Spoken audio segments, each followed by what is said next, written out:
Bienvenidos y bienvenidas a su programa bíblico existencial, donde estamos compartiendo con ustedes esta epístola de San Pablo a los Filipenses en sus inicios. Y vamos a disponernos para que el Espíritu Santo sea quien nos ilumine y conduzca en esta experiencia con la palabra de Dios.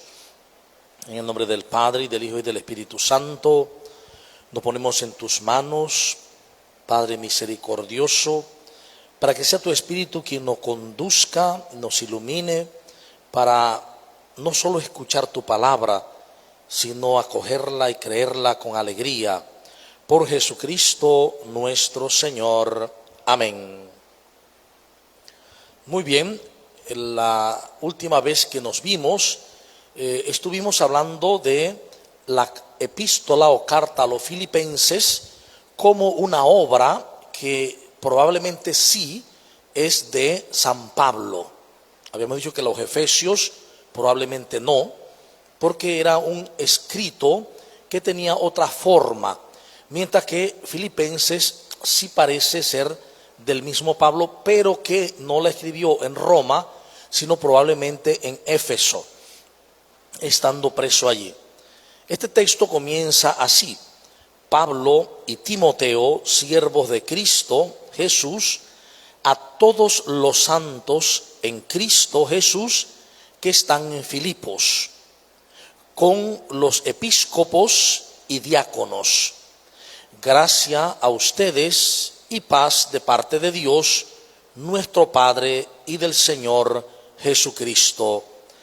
Doy gracias a mi Dios cada vez que me acuerdo de ustedes, rogando siempre y en todas mis oraciones con alegría por ustedes, a causa de la colaboración que han prestado al Evangelio, desde el primer día hasta hoy, firmemente convencido de que quien inició en ustedes la buena obra, la irá consumando hasta el día de Cristo Jesús.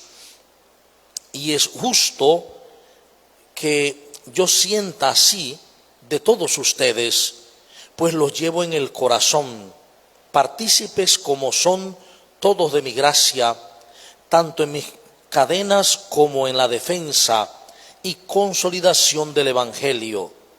Pues testigo me es Dios de cuánto los quiero a todos ustedes en el afecto entrañable de Cristo Jesús.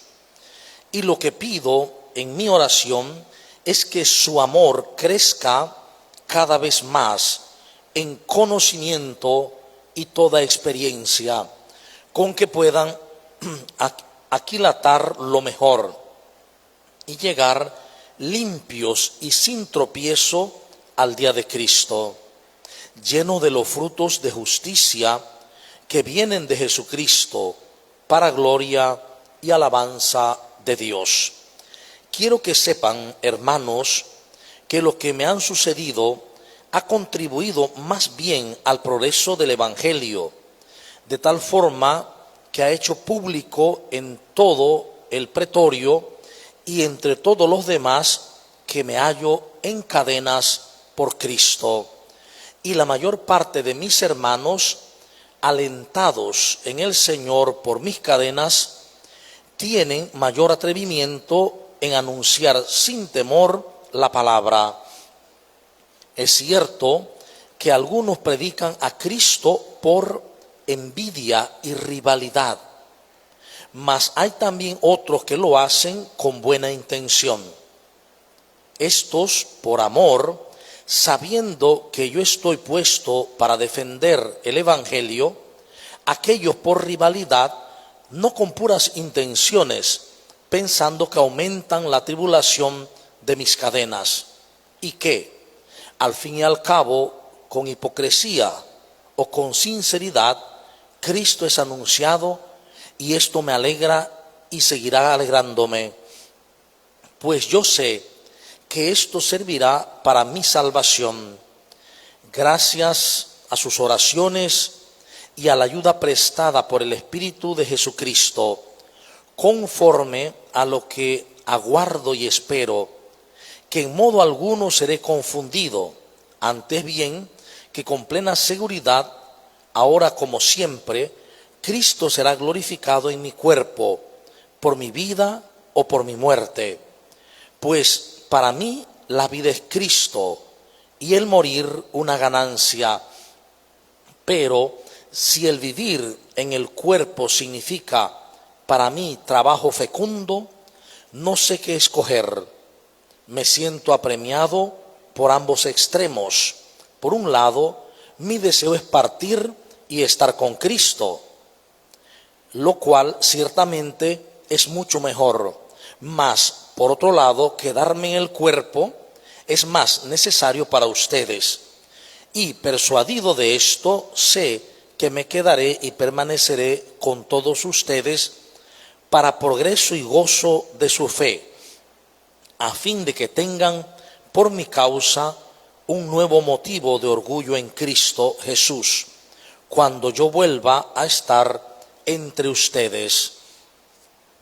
Lo que importa es que ustedes lleven una conducta digna del Evangelio de Cristo, para que tanto si voy a verlos como si estoy ausente, oiga de ustedes que se mantienen firmes en un mismo espíritu y luchan unánimes por la fe del Evangelio, sin dejarse intimidar en nada por los adversarios.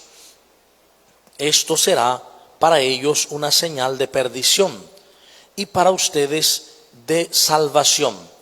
Tal es el designio de Dios que les ha concedido a ustedes por Cristo, no solo la gracia de creer en Él, sino también de padecer por Él, sosteniendo el mismo combate en que antes me vieron y que ahora oyen que sostengo.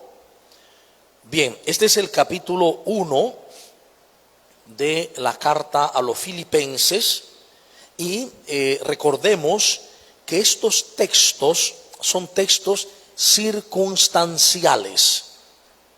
Pablo y los autores en ningún momento pretendieron escribir unos libros de antemano pensando que iban a ser palabra de Dios. No, ellos escriben por diversas circunstancias en las comunidades para dar respuesta a esas circunstancias. Luego, con el tiempo, la iglesia reconoce en los textos la luz de Dios, la revelación de Dios, y son admitidos entonces en el canon, o sea, en lo que hoy llamamos el texto bíblico.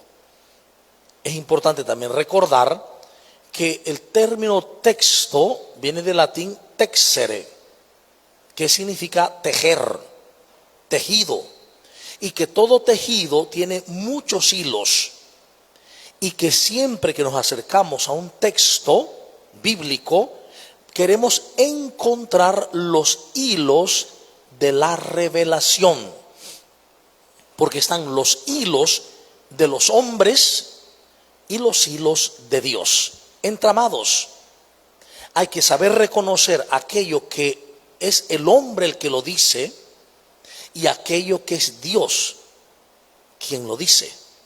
Es tan importante, por lo tanto, estar siempre consciente de los textos en sus contextos. En este sentido, mirar cómo comienza esta carta. Pablo le escribe a los filipenses porque hay una situación. Los judeocristianos, que eran todos, algunos se fueron más hacia lo judaizante y estaban exigiendo volver a las normas judías, sobre todo la circuncisión, el Shabbat y todo lo demás. Claro, en estos momentos los seguidores de Yoshua, el Mesías, viven como judíos, porque son judíos. Esto es importante entenderlo. Los judíos que se convirtieron, no vamos a hablar de convirtieron porque no es lo correcto. los judíos que aceptaron dentro de la gran gama de judíos que había a Yeshua, a Jesús, ellos seguían siendo judíos, como estaban de pronto los celotes, estaban los fariseos, estaban los saduceos, estaban muchos otros grupos. Ellos se hicieron como otro grupo, pero judíos.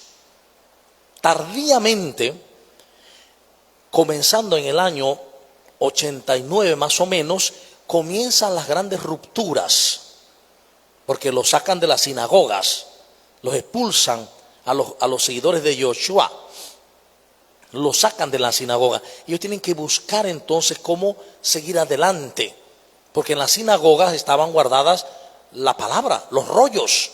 Eso no se podía cargar como la Biblia hoy, ni se podía tener en cualquier lugar, porque son muy frágiles. Si uno entra a internet y busca cómo es una sinagoga, se va a dar cuenta que en el centro tienen como una gaveta hermosa, una puertita, y ahí están los rollos enormes, grandotes. Entonces los cristianos, los seguidores de Yeshua, en un primer momento no se llaman cristianos, eso es posterior, sino que son seguidores de Yeshua, van al templo como los demás, van a la sinagoga, no hay ruptura. El judaísmo aceptaba distintos caminos sin problema. Entonces, en estas circunstancias, el creyente en Yeshua y los creyentes en Yeshua se fueron expandiendo y fueron anunciando la buena noticia, el mensaje de Yeshua, que es la vida de Yeshua. Que esto tenemos que tenerlo en cuenta. Cuando decimos la buena nueva, la buena noticia, el evangelio, no hablamos de unos textos escritos en un papel.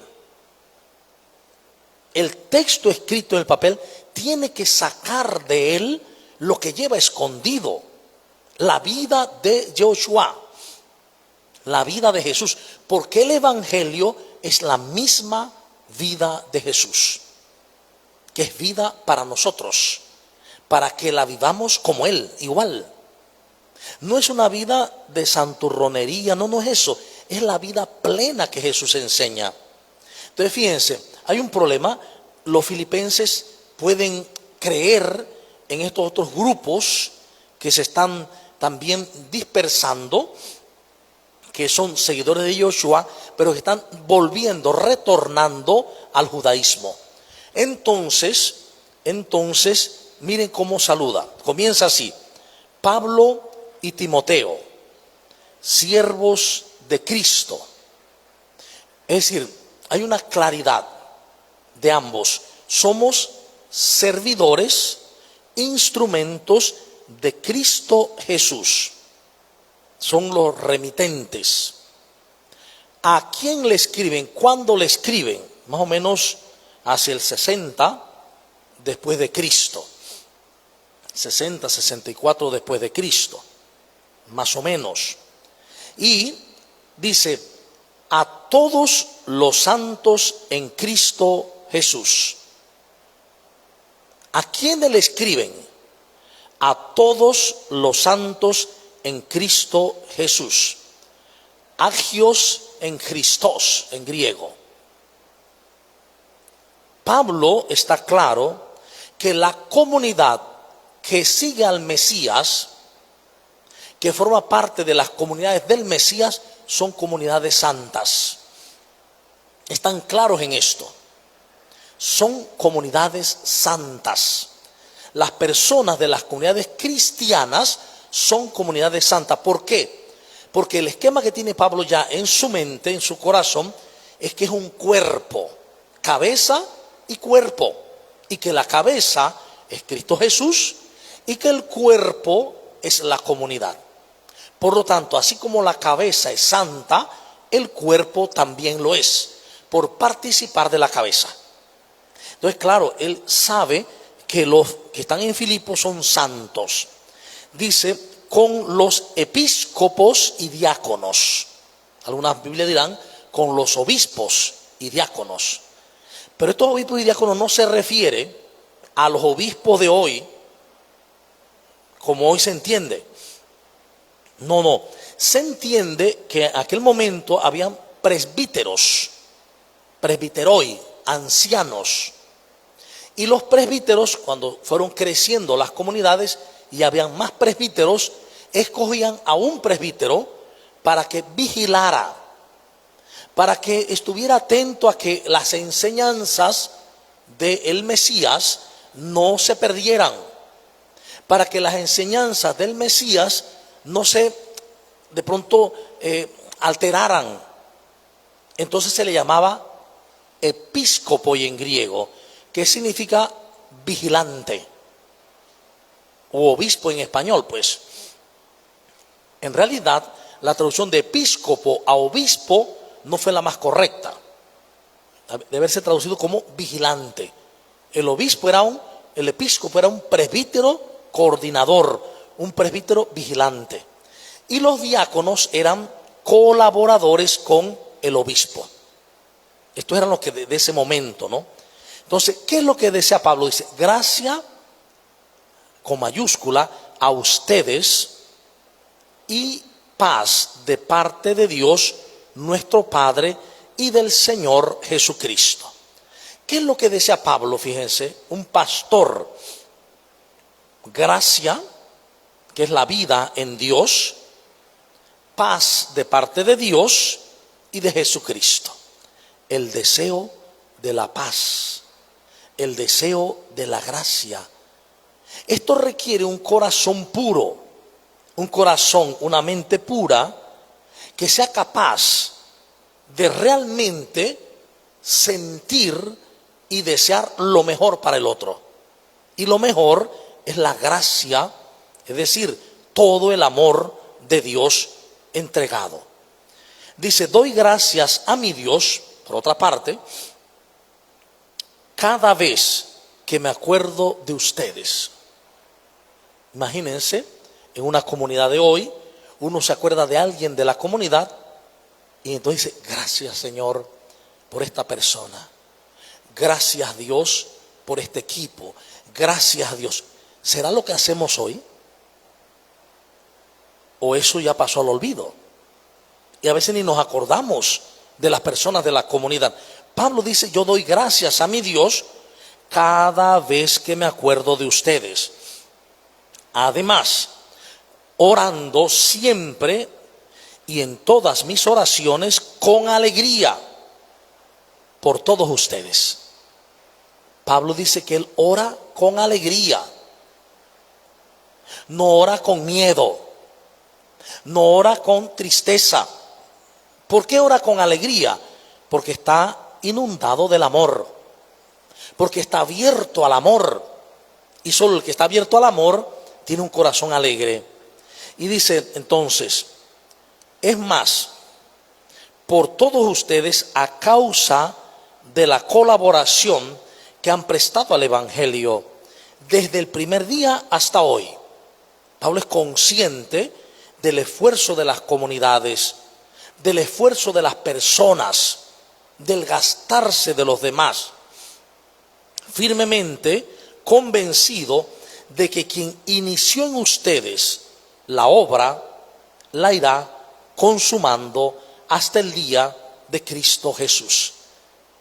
Está diciendo Pablo, yo estoy convencido que lo que ustedes están haciendo no es de ustedes. Esa obra es de Dios. Es el Espíritu Santo el que la ha iniciado. Y el mismo que la ha iniciado será el que la lleva a culmen, a feliz término en Cristo Jesús. Y es justo que yo sienta así de ustedes, versículo 7. Es justo que yo sienta así de todos ustedes, pues lo llevo en el corazón. Partícipes como son todos de mi gracia, tanto en mis cadenas como en la defensa y consolidación del Evangelio. Pablo se siente unido a esa comunidad. Está lejos, más o menos a 100 kilómetros de Éfeso a Filipos.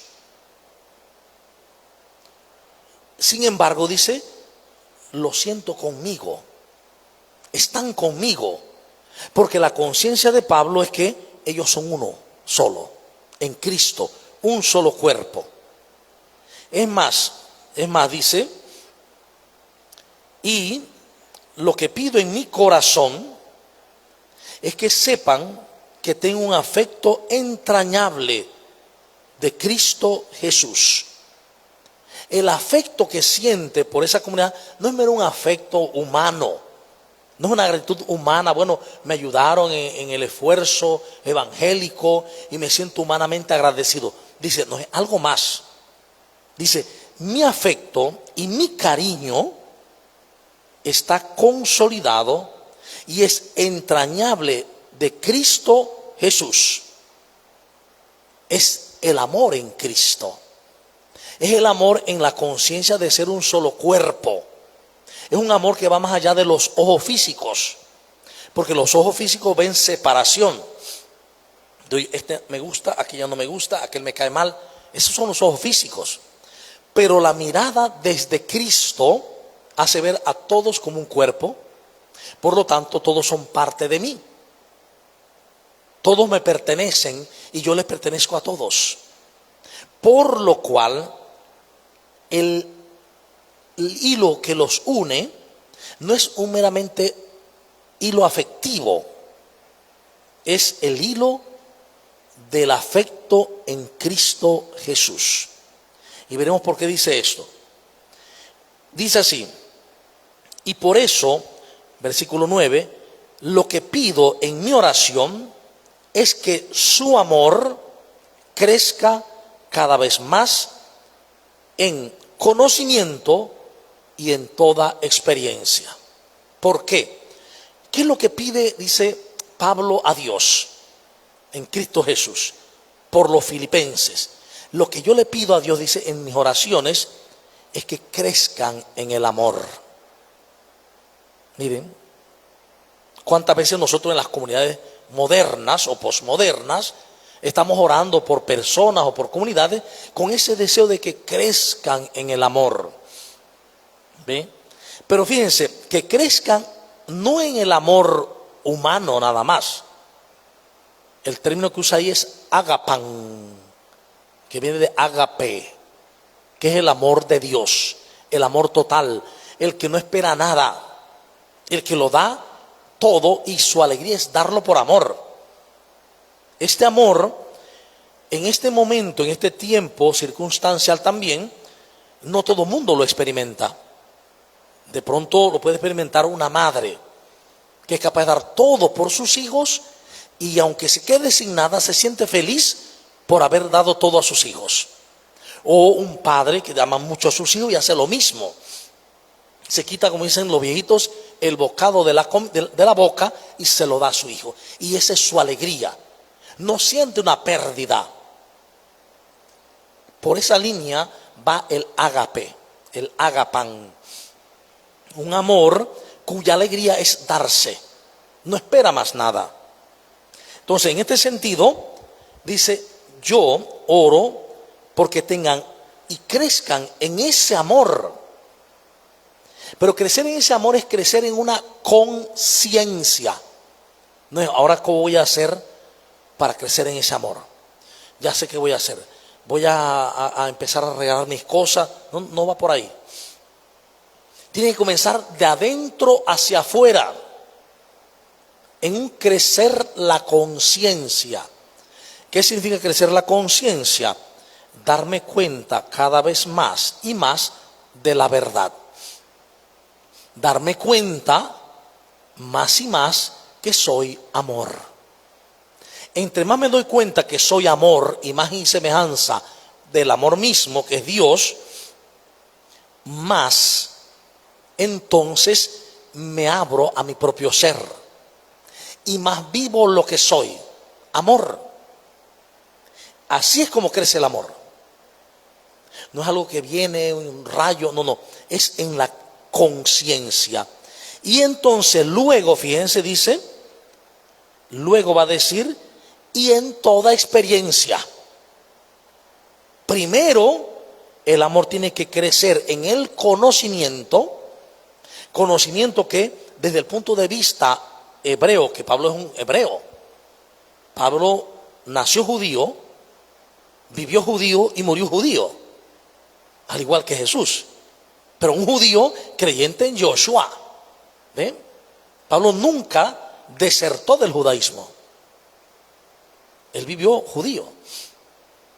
Pero, fíjense, Pablo lo que está enseñando es que desde el punto de vista hebreo, conocer, que se dice yadá en hebreo, no significa el conocer nuestro, que viene más del griego o del greco-romano. Para nosotros conocer es un movimiento intelectual que yo llego o absorbo algo, lo miro y digo lo conozco, lo tuve en mis manos o le vi.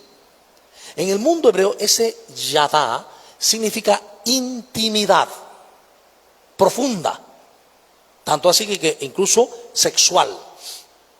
Por eso dice, María no conoció varón hasta que no conocía varón cuando quedó embarazada. Hasta que ese conocer no es intelectual, es de intimidad. Es decir, lo que yo le pido a Dios, dice, es que crezcan, es que su amor crezca cada vez más en la intimidad, en lo más profundo de su ser y en toda experiencia. Ven el movimiento, intimidad dentro y luego experiencia fuera. A veces nosotros queremos vivir el amor fuera sin haberlo vivido dentro. Y entonces decimos, ¿cómo es que Dios me obliga? ¿Cómo es que Dios me pide en la comunidad amar a una persona que detesto? ¿Cómo es que Dios pide eso?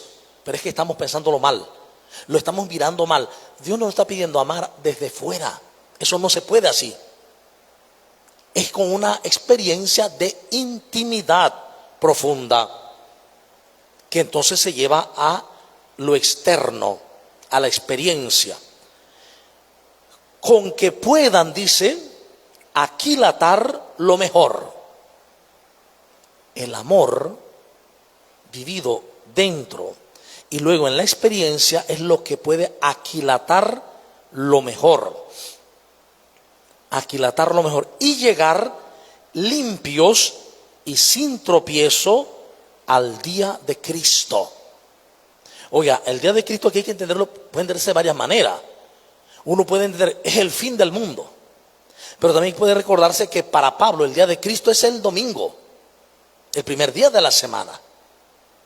Es decir, para ir a la Eucaristía, puedes también estar relacionado a ese entorno.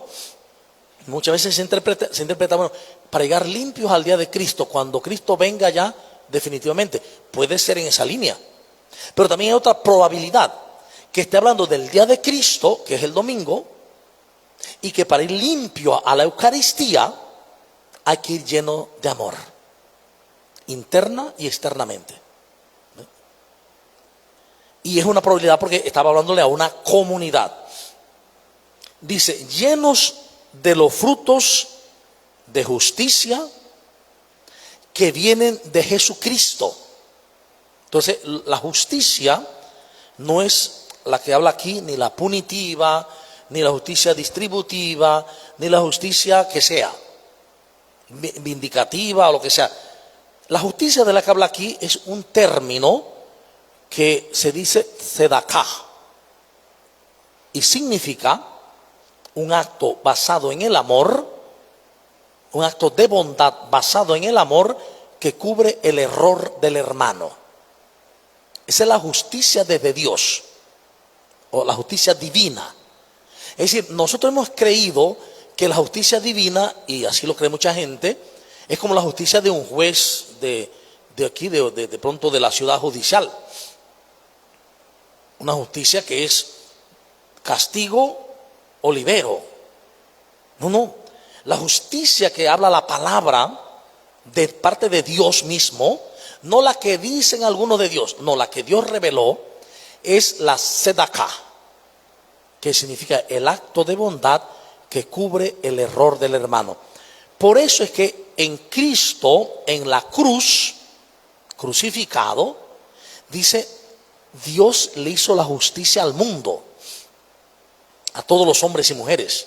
¿Por qué? Porque en la cruz Cristo ofreció, Jesús, su vida por amor, en bondad, para cubrir el error de la humanidad.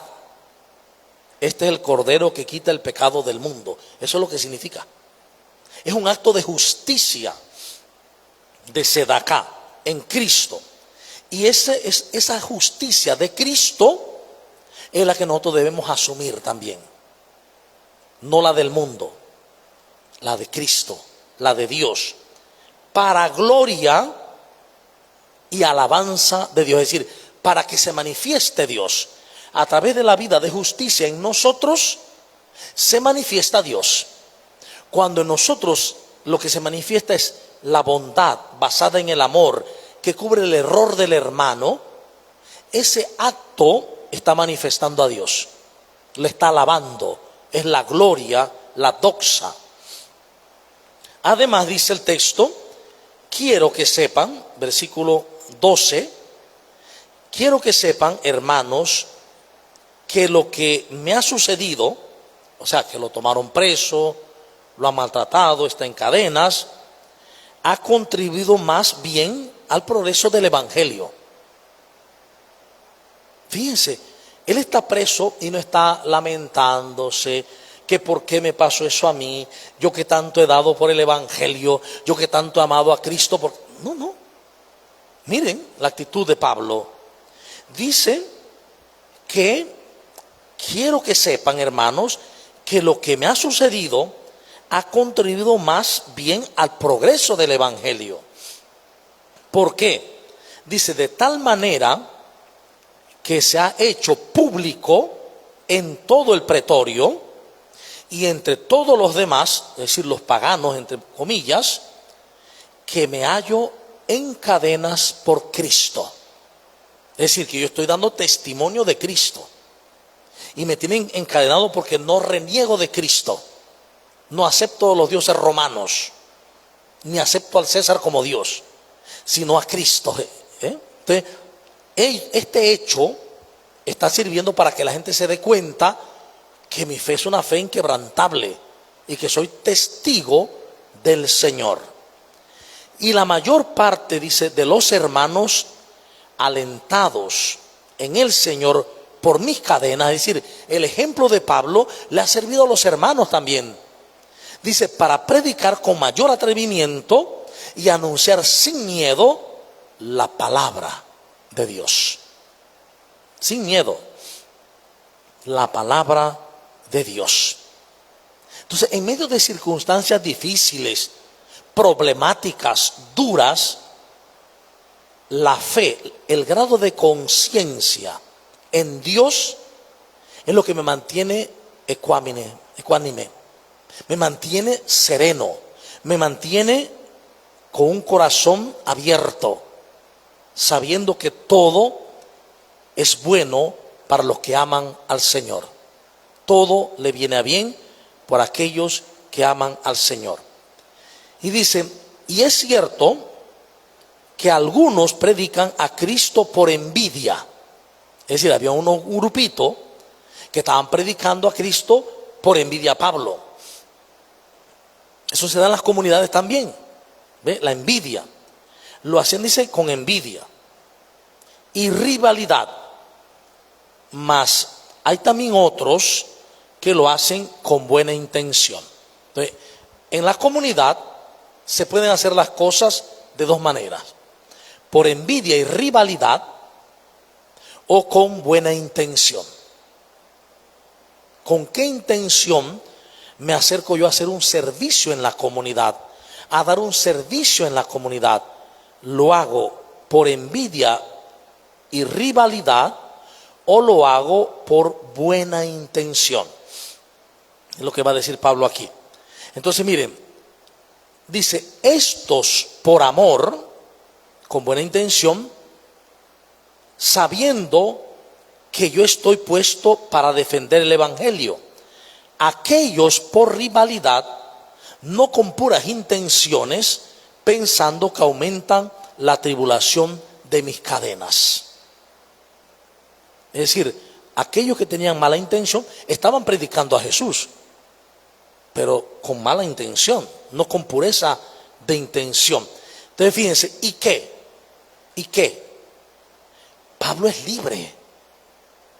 Pablo en este momento no se deja caer los ánimos, no entra en una depresión porque hay un grupo que le tiene envidia y habla mal de él.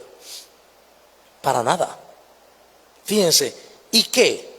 Al fin y al cabo, con hipocresía o con sinceridad, Cristo es anunciado y esto me alegra. Que ustedes están evangelizando con envidia de mí, me alegra que evangelicen, aunque sea con envidia. Porque el que están dando a conocer es el personaje de Jesús, la persona de Cristo Jesús. Es más, dice, por esa razón, me alegro, porque Cristo es anunciado.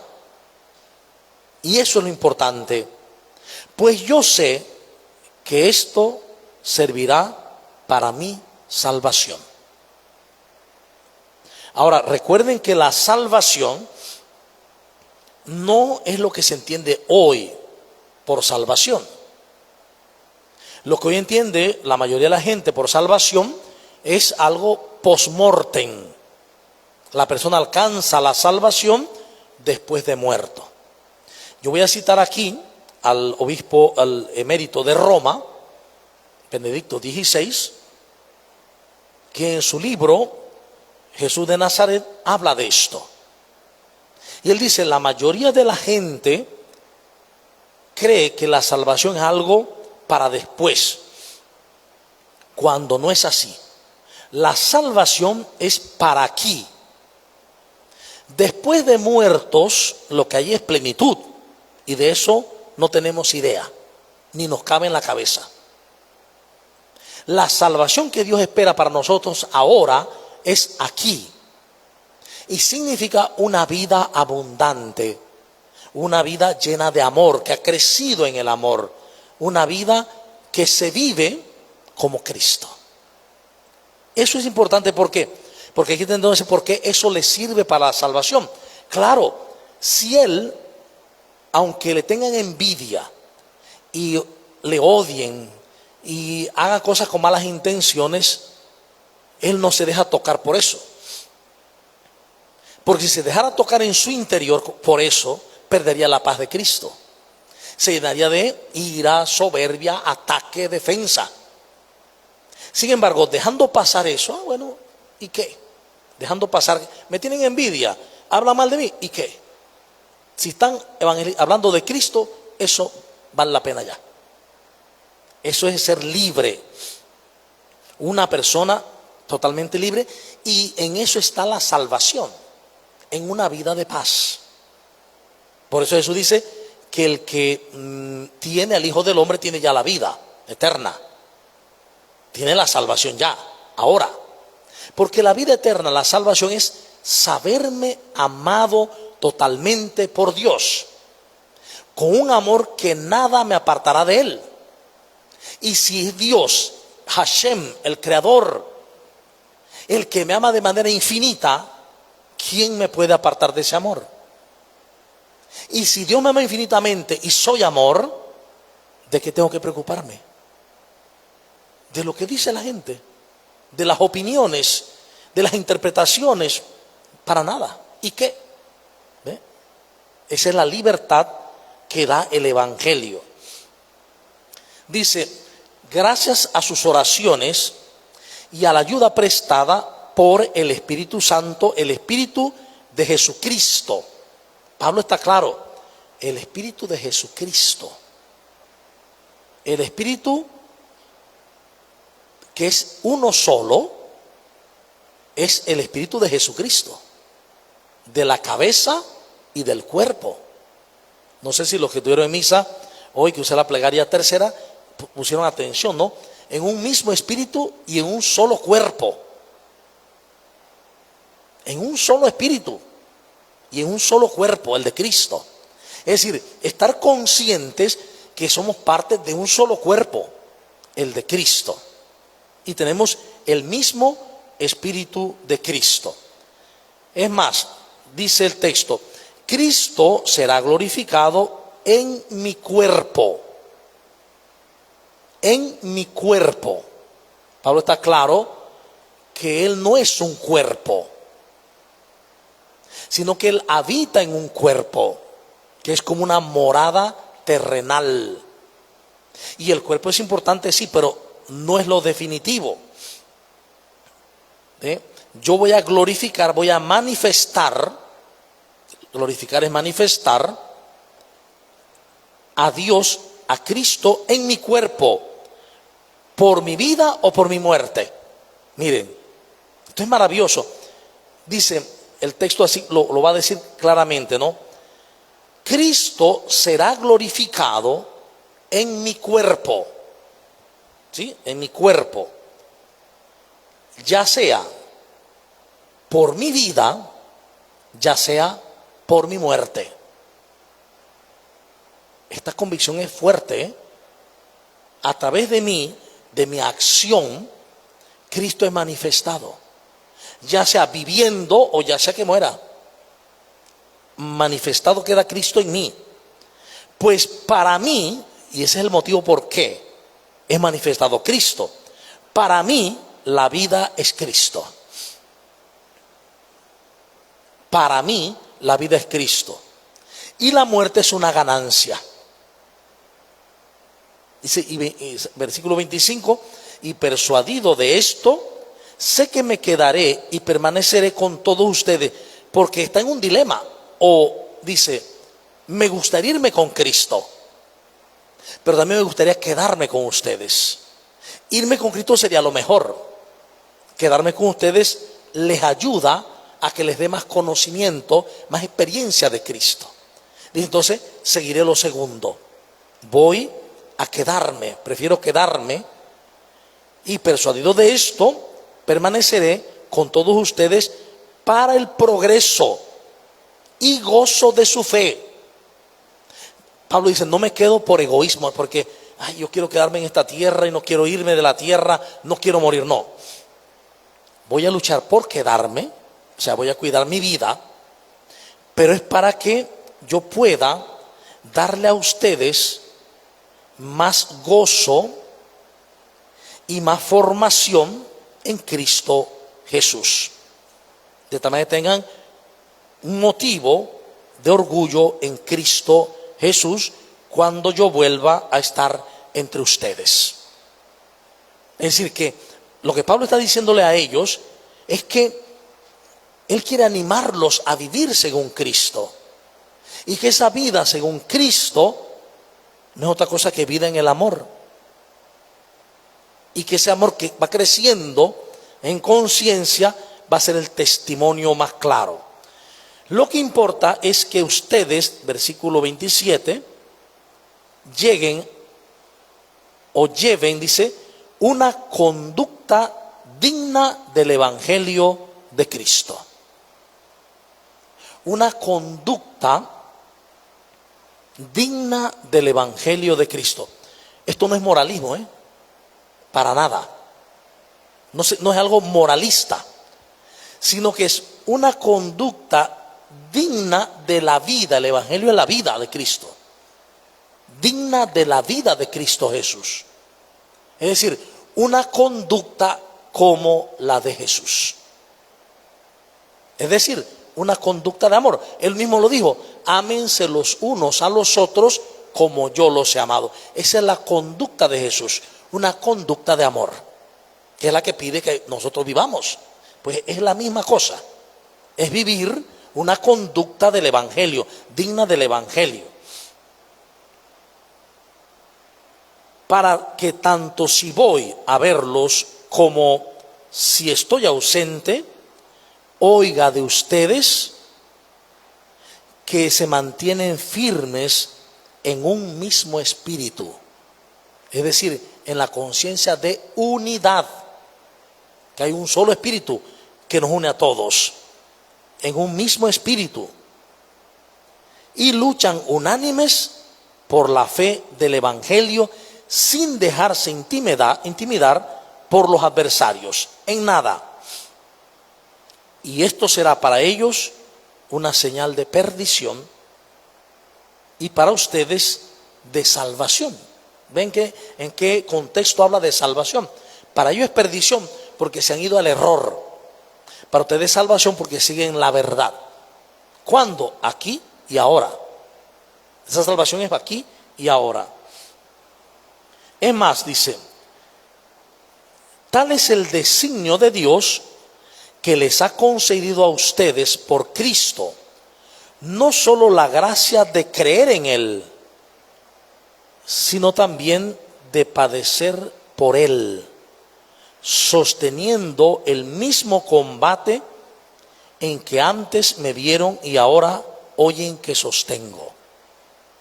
¿Qué está diciendo Pablo ya al final de este capítulo 1? Que la vida de Cristo es la misma vida que nosotros vivimos.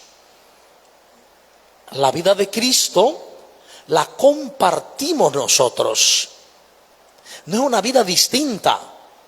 Estamos en la misma tierra, tenemos en la misma habitación, el mismo cuerpo, porque Jesús hizo hombre verdadero, como nosotros. Sí, pero también era divino, claro, también es divino, como nosotros también somos divinos. Todos somos divinos. Jesús es el mayor de los hermanos, el primogénito de muchos hermanos. Entonces el camino será crecer en ese designio de Dios, que no es otra cosa que el designio del amor. Por eso Jesús diría, cuando crean, harán cosas que yo he hecho y aún mayores. Porque el mismo espíritu de Jesús es el espíritu que está en todos nosotros. Y cuando creamos, lo podremos vivir y experimentar. Bien, lo dejamos aquí para abrir espacio a preguntas, a opiniones sobre este tema del capítulo 1 de la carta de San Pablo a los Filipenses.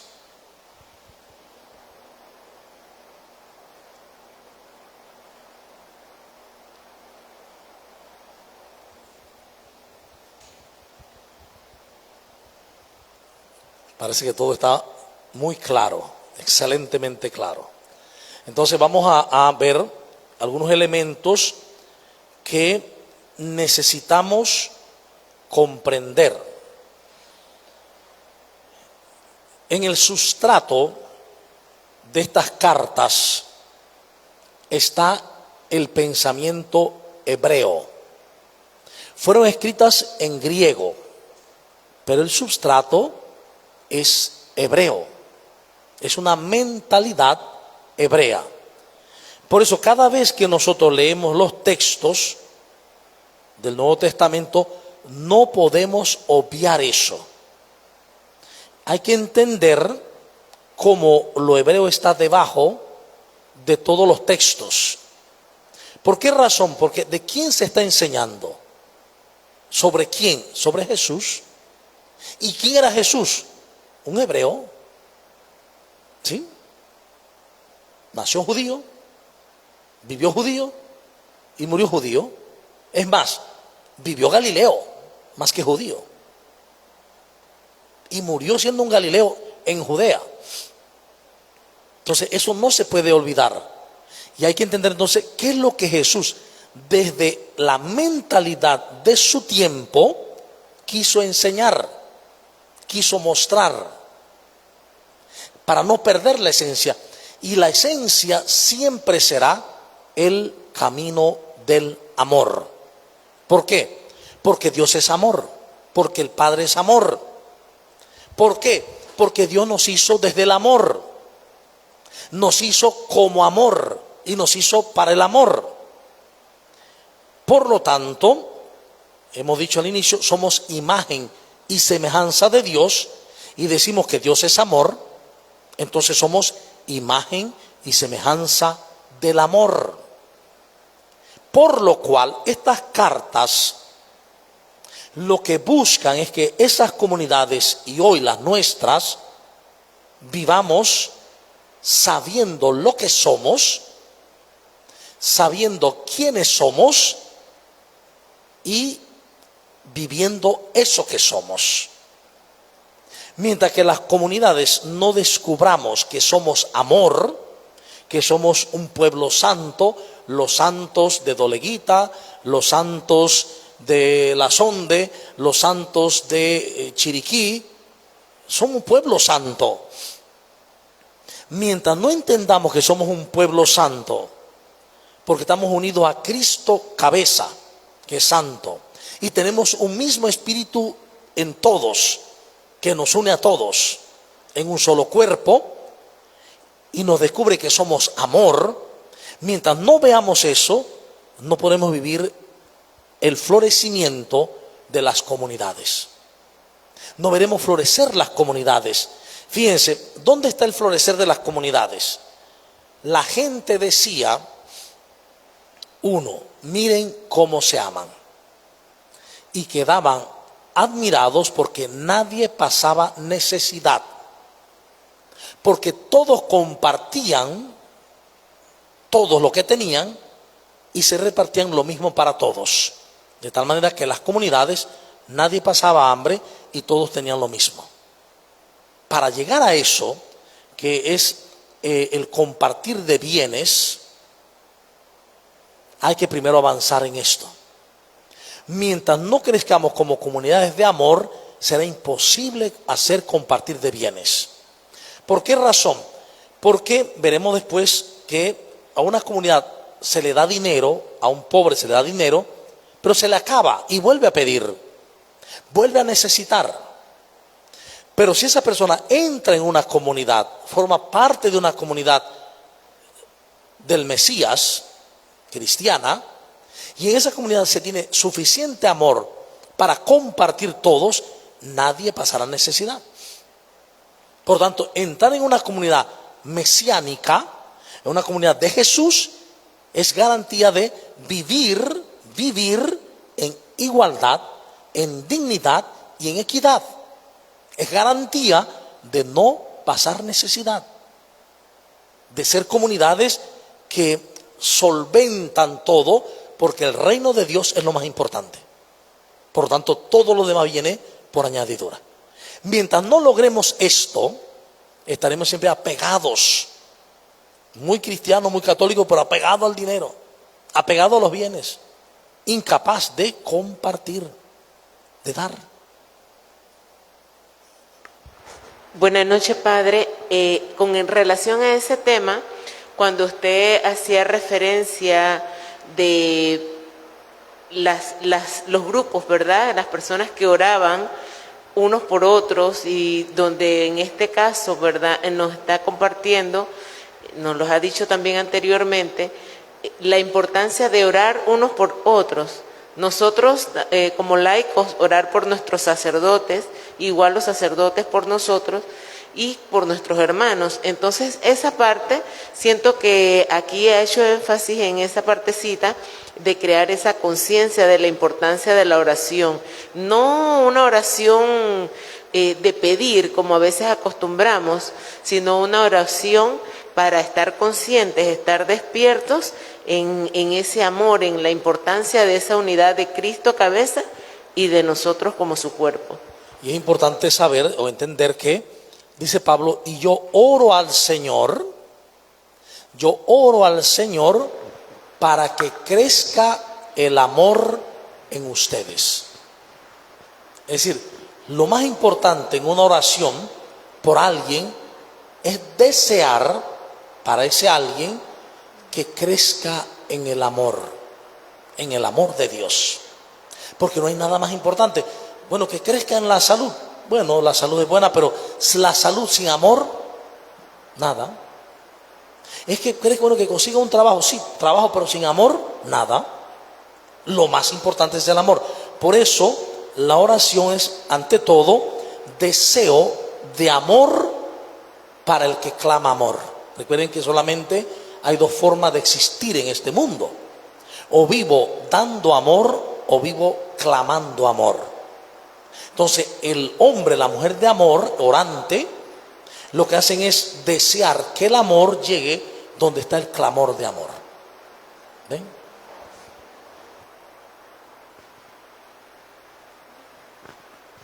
Buenas noches, Padre Rory, y a todos los que estamos aquí presentes.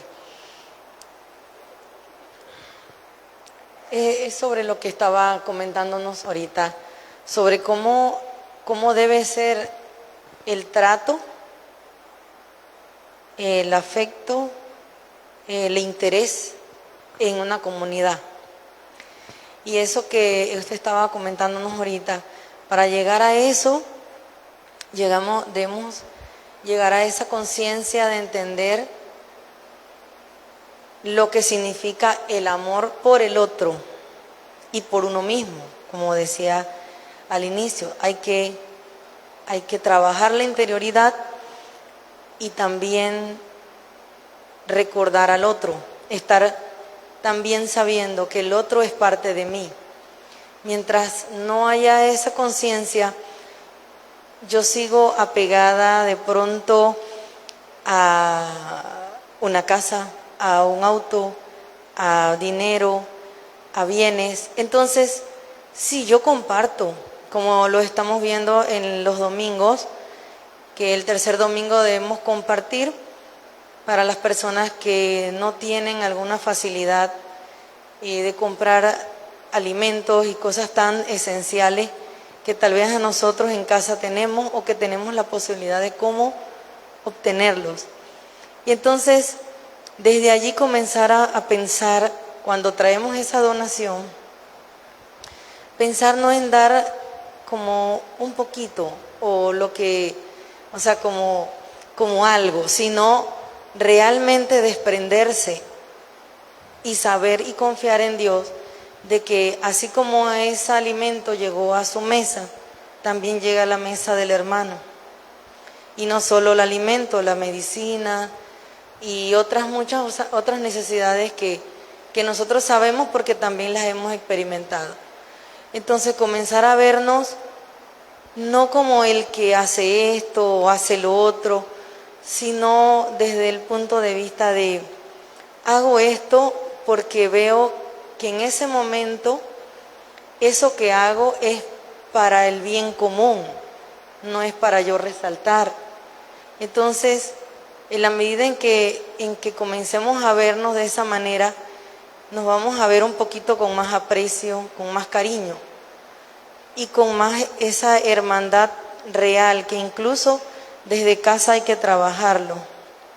Desde casa con los hijos, yo tengo 2 hijos pequeños y eso es una tarea que siempre se conversa en casa, que todos tenemos que colaborar, que el bien es para todos. Sí, el camino siempre parte de la interioridad.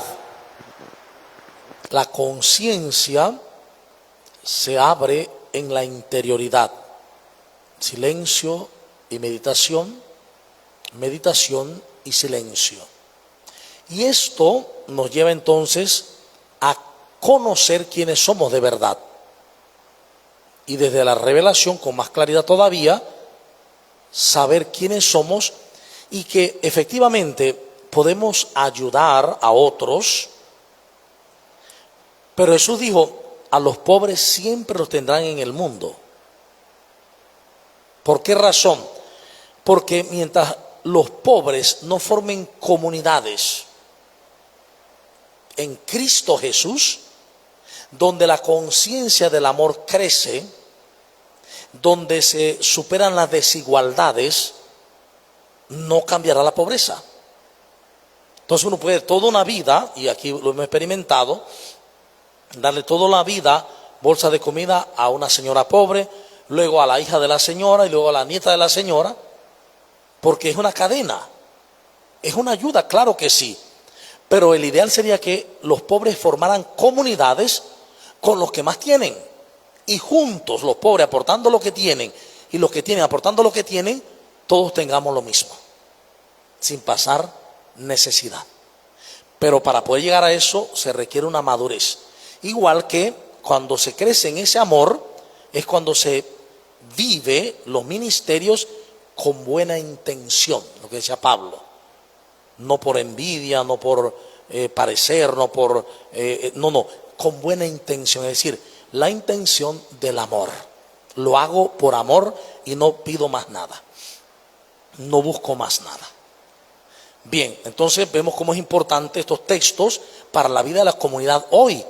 Miren, si una comunidad, por ejemplo, hace una lectio divina con ese capítulo 1, o hace una meditación, ¿cuánto ayuda a la comunidad a crecer si uno busca la palabra y la va compartiendo y comprendiendo? Es la importancia de la palabra leída en comunidad y estudiada en comunidad. Bien, vamos a darle gracias a Dios por este momento compartido, por esta palabra que hoy nos llama a ser conscientes de ser amor para amar, de crecer en esa conciencia de ser amor, para poder dar gloria, para poder manifestar a Cristo Jesús, para poder manifestar al Padre de las luces. Que podamos abrir nuestros corazones, nuestras vidas a esta fuerza de la palabra y nos convirtamos según el Espíritu Santo. Por Jesucristo nuestro Señor. Amén. Les esperamos el próximo martes por estos mismos canales. Bendiciones.